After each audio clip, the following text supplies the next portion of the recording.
Welcome everybody to another 4K limited edition review. We've had a fair few of these in the last week or so, and yeah, the newest of these is Edge of Tomorrow, starring Tom Cruise, Emily Blunt, and a whole host of other people. It's released in 2014, science fiction action film.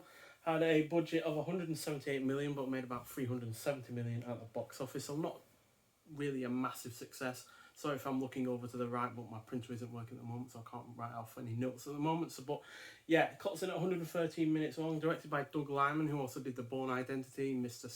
and Mrs. Smith, both really rather decent action films, as well as American Made, the rather underrated The Wall, and Fair Game. But he also did the rather woeful Chaos Walking and Jumper, which I really didn't like at all, and yeah, really rather bad. But yeah, this not only stars Tom Cruise and Emily Blunt, but also stars Bill Paxton, Brendan Gleeson, and yeah, they're the only two that I was missing out of. But yeah, basically it's about Major Bill Cage, who is an officer who has never seen a day of combat when he is unceremoniously demoted and dropped into combat. Cage is killed within minutes, along with his entire team, by the way, managing to take an alpha alien down with him. He awakens back at the beginning of the same day and is forced to fight and die again, and again, and again, and again, but he gets better as he goes along.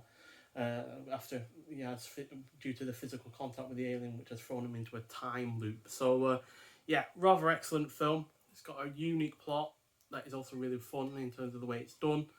The chemistry between Emily Blunt and Tom Cruise is really well done as well. The score is decent, it's well paced. The production is excellent, as you'd expect for a $178 million film. And yeah, this 4K release also looks fantastic as well. And yeah, the action scenes are excellent, and it really convinces you of its premise due to a solid script. So yeah, the box itself, this has a plastic cover over it to make it look different with the title, but I like the solid box all on its own right. And then you get to see one of the aliens on the back, which are called mimics. And yeah, side and top as well. And yeah, this film is in a Steelbook case as well, which again looks really nice. It's like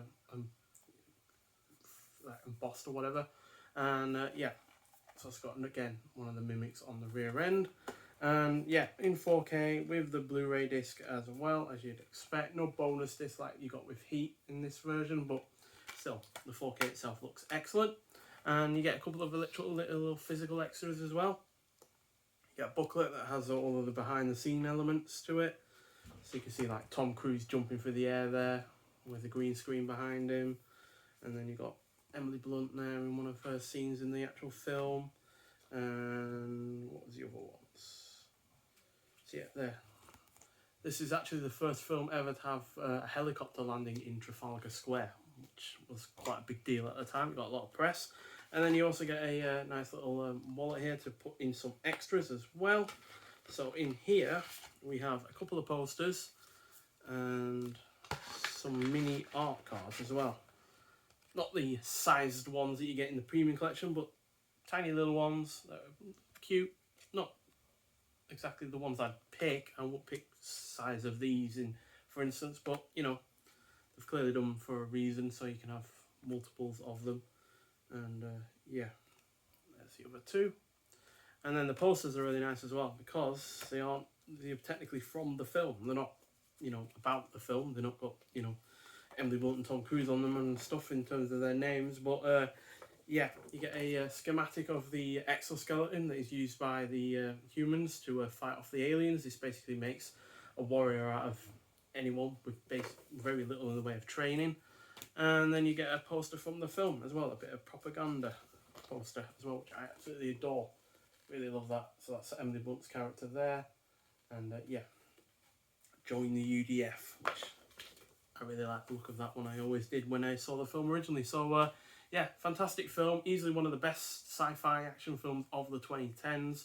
Definitely the one that I think of when I think back to, you know, going to the cinema and seeing a new film and being mightily impressed by it on first viewing. And it's still a really rather enjoyable film, even on the small screen, especially now that it is in 4K. But yeah, nonetheless, thanks for watching. I'd like to hear your thoughts on this film, and I'll see you in the next one. Bye.